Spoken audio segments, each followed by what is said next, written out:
Assalamualaikum teman-teman, apa kabar hari ini?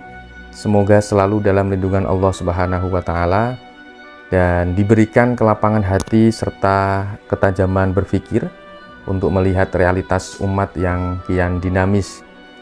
Hari ini saya ingin mengajak kita semua untuk mendalami satu tema, yaitu tentang dakwah masa kini dan transformasi otoritas agama.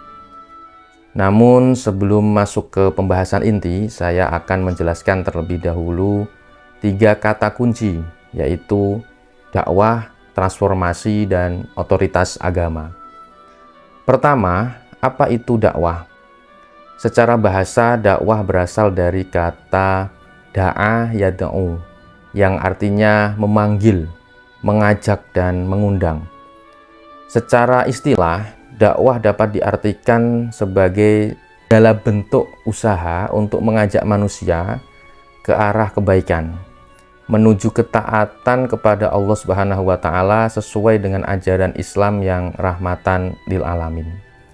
Dakwah juga bisa berbentuk ceramah, bisa berupa tulisan, bisa berupa video, bahkan tindakan sosial kita ataupun narasi digital. Sehingga dakwah saat ini bukan hanya dari mimbar ke mimbar, tapi juga bisa melalui layar handphone kita. Kedua, apa itu transformasi? Transformasi adalah perubahan, baik secara bentuk, fungsi, maupun struktur dasarnya. Jadi, ketika kita membicarakan soal transformasi dakwah, kita sedang membicarakan sebuah perubahan menyeluruh dalam cara, media, dan identitas penyampaian pesan keagamaan.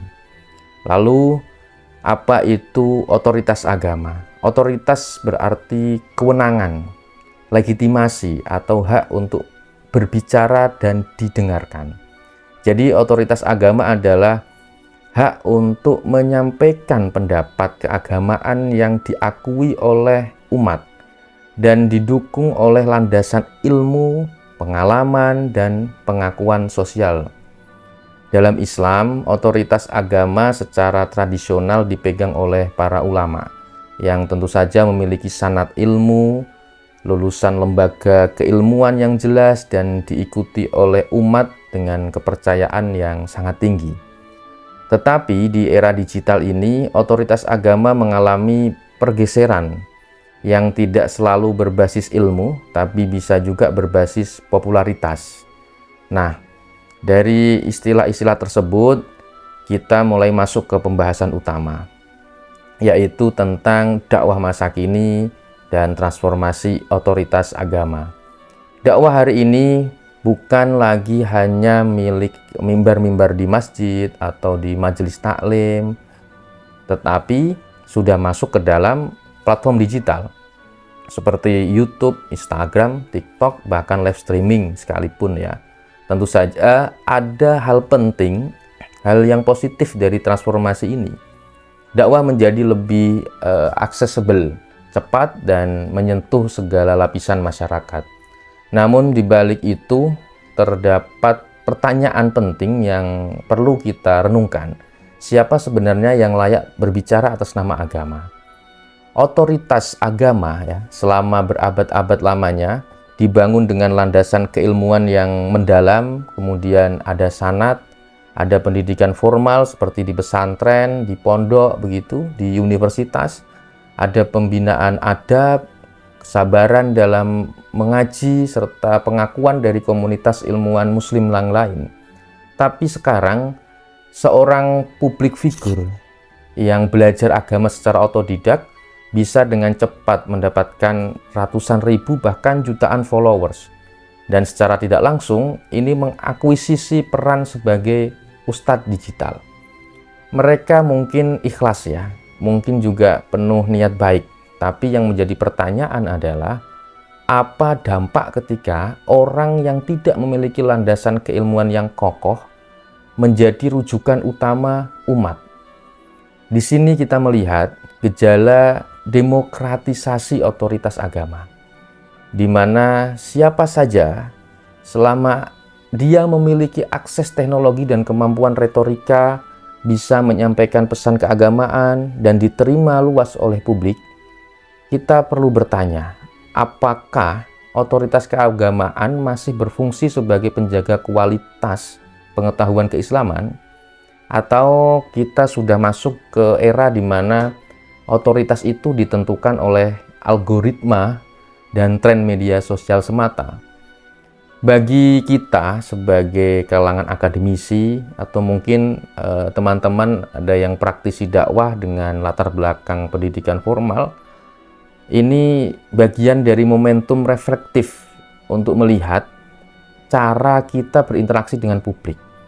Apakah dakwah kita terlalu terkurung dalam basa-basi akademis? Apakah kita sudah cukup adaptif dengan platform-platform digital saat ini? Kita tidak bisa kita tidak boleh memandang rendah para dai digital, tapi kita juga tidak boleh mengkambing hitamkan publik yang lebih tertarik dengan konten-konten viral. Mungkin selama ini ada pada kita sendiri. Kita terlambat hadir di tengah umat, kita lambat dalam menjadi bagian dari narasi zaman, maka tugas kita bukan hanya memberi narasi yang benar saja, tetapi juga menyampaikan dengan cara yang bisa diterima di zaman ini, diterima oleh anak-anak muda generasi zaman seperti ini. Kita perlu menggunakan strategi yang relevan, tapi tanpa mengorbankan ilmu. Kita perlu menyentuh hati tanpa mengabaikan sebuah rasionalitas.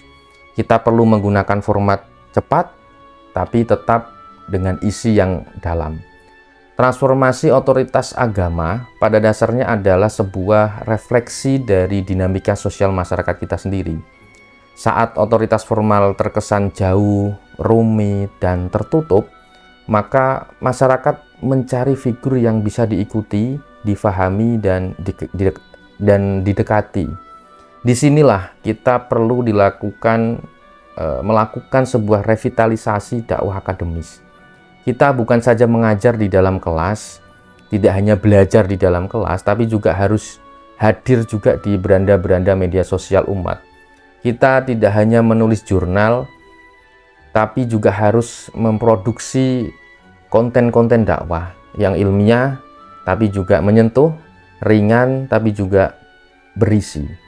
Sekarang bukan lagi zaman membangun tembok antara dunia akademik dengan dunia nyata.